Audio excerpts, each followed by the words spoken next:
मेरा नाम यूके मंडल है और मेरा चैनल का नाम भी यूके मंडल है। आज मैं एक ऐसा टॉपिक लाया हूँ कि मंच पर कैसे बोला जाता है। तो मंच पर बोलने की कला के बारे में आज मैं शेयर करने जा रहा हूँ। मंच यानी स्टेज पर आते ही जो स्पीकर हैं वो घबरा जाते हैं। इसलिए घबरा जाते हैं, उनके अंदर में कॉन्फिडेंट नहीं होता है, कॉन्फिडेंट उनका लूज हो जाता है। तो इसका रीज़न क्या है? कॉन्फिडेंट लूज होने का रीज़न क्या है? कि वो पहले से तैयार होकर के नहीं आते हैं। मंच पर जो आते हैं पहले से तैयार होकर के वो नहीं आते हैं। अगर वो पहले से तैयार होकर के आते तो मंच पर वो कभी भी अपना कॉन्फिडेंट लूज नहीं करते।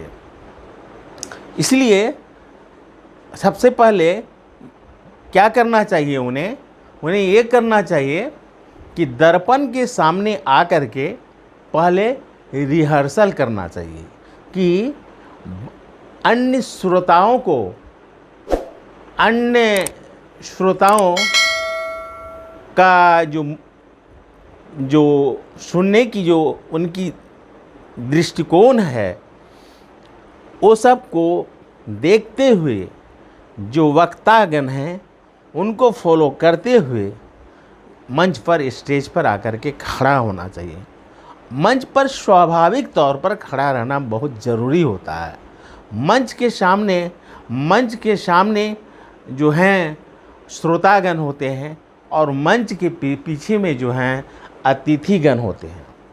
तो ये जो है मंच पर आने के पहले सबसे पहले ये सोच लेना चाहिए कि हमारे सामने जितने भी लोग बैठे हुए हैं वो हमसे कम जानते हैं। ये सोच करके उनके मन में ये बातें रहनी चाहिए।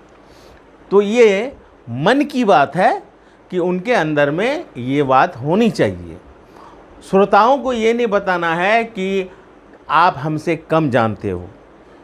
ये अपने मन के अंदर में ये बात रहनी चाहिए। और स्टेज पर स्वाभाविक रूप से आने पर उनको क्या क्या करना पड़ता है इसके बारे में मैं शेयर करने जा रहा हूँ। सबसे पहले मंच पर आते ही उन्हें माइक को चेक कर लेना चाहिए। माइक को चेक कैसे करेंगे? अक्सर लोग क्या करते हैं, माइक को फूंकते हैं। माइक को फूंकने से होता क्या है, श्रोताओं पर बहुत ही बैड इम्प्रेशन पड़ता है। इतना बैड इम्प्रेशन पड़ता है उनको बोरियत महसूस होने लगती है और ये समझ लेते हैं कि जो वक्ता आए हुए हैं स्टेज पर भाषण देने के लिए ये अच्छा नहीं बोल पाएंगे। तो ये चीज़ जो है, इस चीज़ को कैसे हम पूरा कर सकते हैं? इस कमी को पूरा करने के लिए हमको सबसे पहले क्या करना चाहिए कि मंच पर खड़ा हो करके माइक को चेकअप करना चाहिए। तो माइक का चेकअप कैसे किया जा सकता है कि अपनी एक अंगुली लेकर के माइक को 2 बार टच करना चाहिए। इससे होता क्या है कि आवाज़ें जो हैं ऑडियंस तक पहुंच जाती है। तो ऑडियंस तक आवाज़ पहुंचने से जो इम्प्रेशन जो है, ऑडियंस का जो इम्प्रेशन है, जो वक्ता है उन पर बहुत ही अच्छा प्रभाव डालता है। तो ये सब बिंदुएं हैं। अब क्या करना चाहिए कि अब रही बात कि वक्ता, अतिथिगण और श्रोताएं, ये 3 चीज़ें रह गई हैं।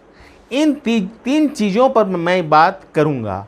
पहला कि कोई भी भाषण का एड्रेसिंग पॉइंट जो है बहुत ही इम्पोर्टेंट रोल करता है। अगर एड्रेसिंग पॉइंट ठीक नहीं रहा तो भाषण अधूरा समझा जाता है। तो एड्रेसिंग में क्या आता है? एड्रेसिंग में अगर हम किसी भी कॉलेज हो या विद्यालय हो या बहुत बड़े फंक्शन हो या कहीं पर भी हो, तो हम भाषण देने के लिए जाते हैं तो हमें ये करना चाहिए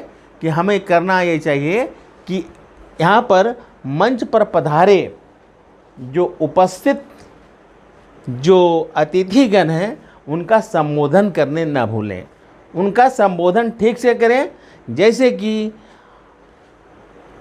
highly respected chief guest of the day, other dignitaries and dear listeners. इन चीज़ों को आप अवश्य बोलें। ये 3 चीज़ों को बोलने के बाद जो है आपका जो ऑडियंस है, ऑडियंस आपकी मुट्ठी पर आ जाती है।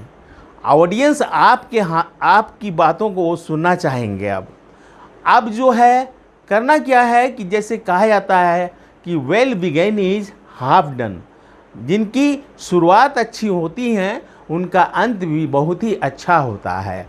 अब देखना क्या है कि अब स्पीच की जो पहला मंत्र है, जो एड्रेसिंग पार्ट, वो तो ख़त्म हो गया।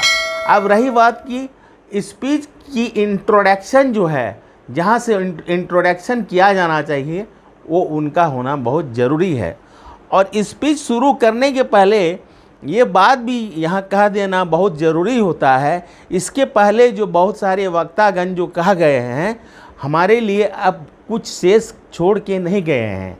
तो मुझे संक्षेप में ये बताना है कि ये बात को आप कहने के लिए नहीं भूलेंगे। और उसके बाद आप विषय वस्तु पर आ जाएंगे। जो वक्तागण पूर्व कह चुके हैं उन चीज़ों को आप रिपीट नहीं करेंगे।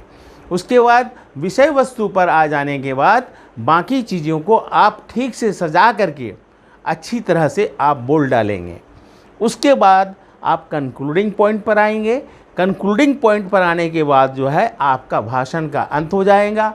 और जब भाषण का अंत होगा, आप कहेंगे शुक्रिया, मेरे को सुनने के लिए आप सबों को शुक्रिया, इतना धन्यवाद अब अवश्य जताएंगे। और इसी के साथ मैं अपना वीडियो यहीं ख़त्म करता हूँ। धन्यवाद।